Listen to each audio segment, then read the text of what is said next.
This is DRF Race of the Day.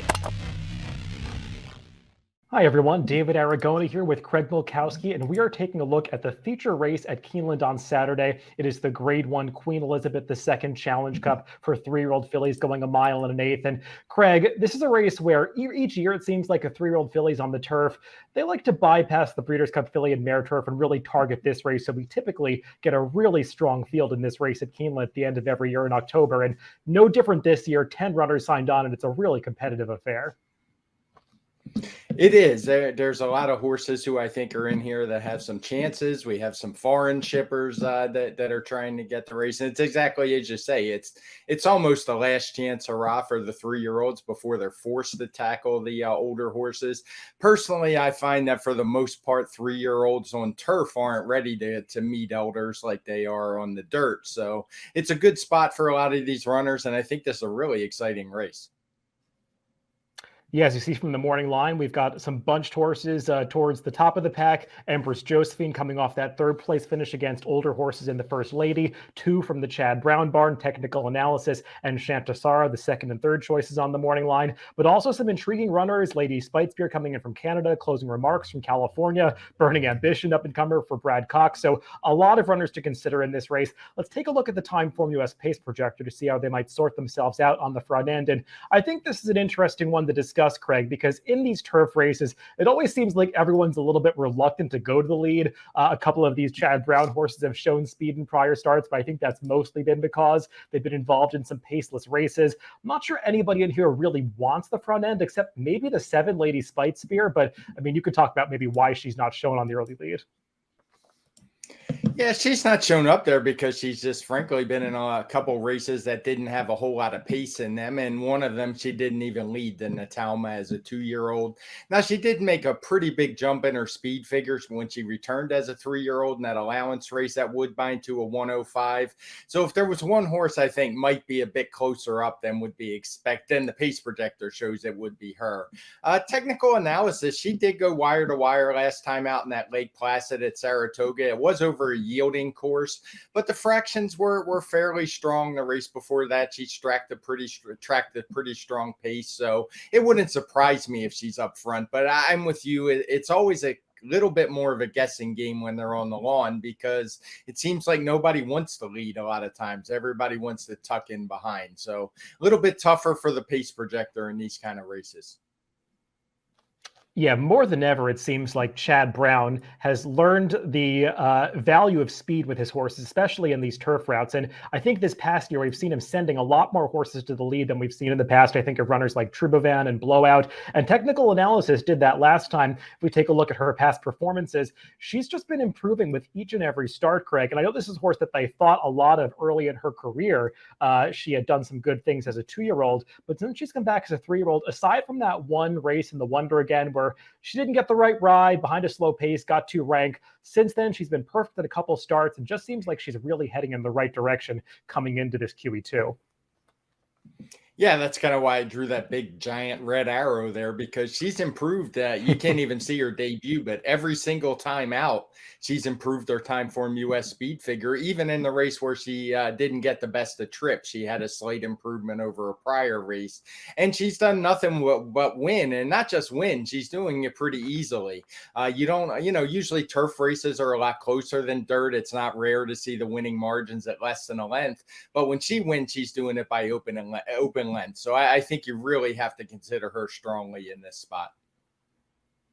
Yeah, and we'll take a look at her victory last time out as she comes through the stretch in Lake Placid. And do note, she really drifted out pretty wide coming around the far turn here. I don't know if that was by design or not. I know this filly can be a little bit difficult to ride at times, but Jose Ortiz, he's gotten really used to her at this point. It was a very yielding turf course at Saratoga, and she seemed to handle the given the ground better than anybody else. Maybe Jose felt the ground was a little bit better out in the center of the course, but she just dominated this race on the front end. And it's not like she walked up front. You saw one of those Timeform US pace figures actually color-coded red last time, and the race did kind of fall apart behind her. So I thought she ran very well to win that race, and she's got that kind of tactical running style where she can be on the lead or stalking the pace as she was 2 back. So I think she makes a lot of sense here. It just seems like one that's moving in the right direction. But Craig, Chad Brown has another horse in here, Shantasara, who's coming off a victory in the Jockey Club Oaks. She's actually the one coming off the highest time formula speed figure of anybody in this field as we look at her past performances. What did you make of this effort last time out, going a mile and 3/8? I thought it was a very good effort. Now, it's hard to get a really good handle on the speed figure because last I checked, nobody had actually run back from this race. And that is a really strong number for 3-year-olds. And it's the kind that would make her a fringe contender in a race like the Breeders' Cup Filly and Mare Turf, though that obviously depends who ships over from overseas. But Chad Brown's trying to take advantage of that 3-year-old only condition. And it feels like to me, it's more of a last gasp. Let's try to get her a grade 1 in here. I'm not a big fan of the turn back in distance from a mile and 3/8 to a mile and 1/8. It was a big jump up in the speed figure. So of the two Chad Browns, I'm more skeptical of this one. I'm not saying she can't win this race. Maybe that 122 is totally legit and a mile and 1/8 will be right up her alley. But my gut instinct is that it was the extra distance which made her run that huge race last time. And I think she might prefer a bit longer. Let's take a look at the stretch run of that Jockey Club Oaks last time as Shantasara is taking over at the top of the stretch from her stablemate Higher Truth. And we'll actually get a better read on this race a little bit earlier on Saturday when both Higher Truth and Harajuku, who finished 2nd and 3rd in this race, come back to compete in the Sands Point, I think about an hour before this QE2 at Belmont. But Shantasara, she did run well for a couple of reasons in this race. They absolutely sprinted home. They kind of slowed down the pace coming around that second turn and on the backstretch. And you see that in the time formulas pace figure line. And that's why she got such a pace bonus for how quickly she ran that final quarter mile. But furthermore, she was racing over the inner turf course in opening week at Belmont Park, and they had taken the rails down, and it really seemed like being down on the rail was the right place to be. Her stablemate Higher Truth got that coveted rail trip. And Shantasara, she was just in the 2-path throughout, but I really do think that was a tougher trip than being on the rail the entire way. So Shantasara did really run well to win that race. I, like you, though, a little bit questioned the turn back to a mile and 1/8. She's run well going shorter in the past, but hadn't run quite as well, or from a speed figure standpoint, as that last race. A really intriguing horse in this QE2 that's coming back on short rest is the number 4 Empress Josephine from the Aidan O'Brien stable. She ran really well just 1 week ago last Saturday against older horses in the First Lady, and she put her to speed figure that makes her very competitive against the rest of these, and she's got some European form that backs up that last race. If she can handle the 7-day turnaround, she's another major player in this race. She is, for sure. I mean, she was a group 1 winner at the Curragh. I think that was 1,000 guineas, if I'm not mistaken. But it was definitely a group 1 race. And then she kind of tailed off for a little bit. But she seemed to regain her form in her last start at Leopardstown overseas. And she had nothing to be ashamed of trying older horses. As you can see, that was a grade 1, the First Lady. It was won by blowout.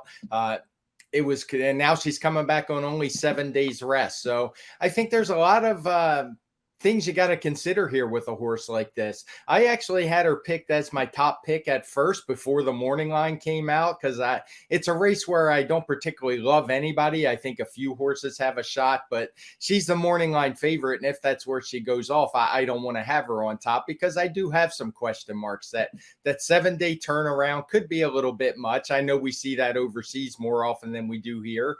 And when we do here, it's successful at times, but it's still not my favorite angle.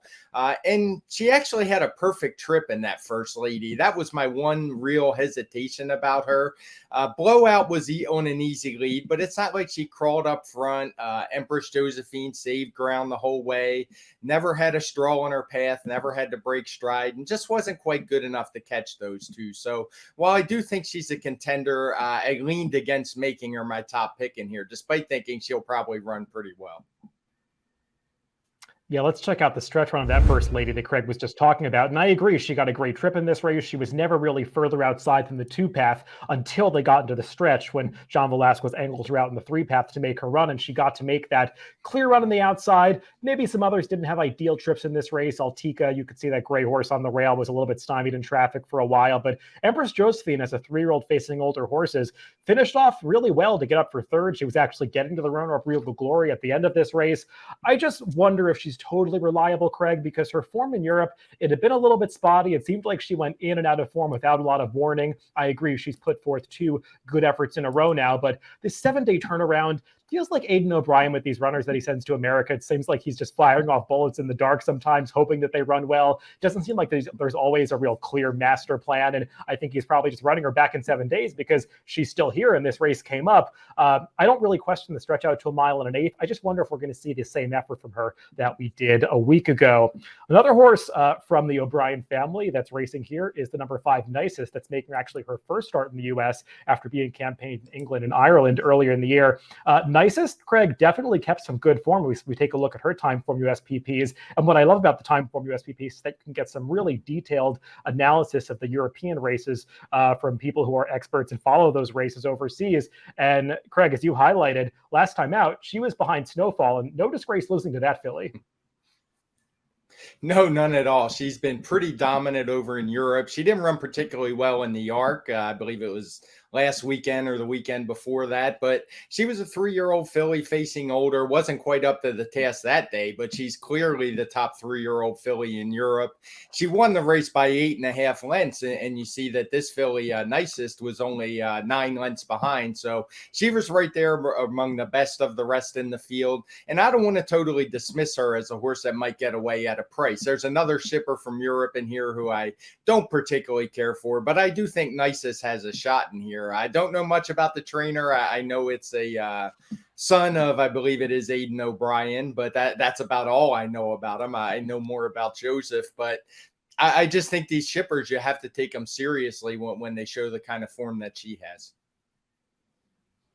Yeah, I think it's interesting that this horse is still with Donica O'Brien. It appears that she was a private purchase recently, because watching her last race, she was wearing the Coolmore silks. But for this QE2, she's listed as being owned by Yoshida Katsumi. So we'll see if she runs well. First off, the bench for the new ownership group, I should say. But let's talk about some other horses in this race, Craig, some bigger prices. I don't know if there's anybody else that you might put in the mix that could get in there. A horse like Burning Ambition might take some money for Brad Cox. I thought she was a little bit overmatched from a class standpoint. What do you do with a horse like Closing Remarks on the outside coming in from California?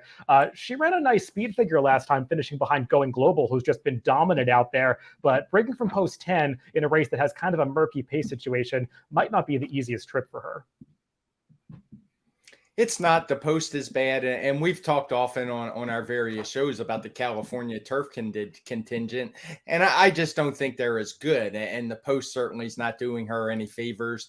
I totally agree with you about Burning Ambition out of some races where she was up close to slow paces, and she's looked really good, but she hasn't run particularly good speed figures, so she's not really for me either. I'm probably going to stick to the 4 horses that we focused on originally and just look for the best price among the group.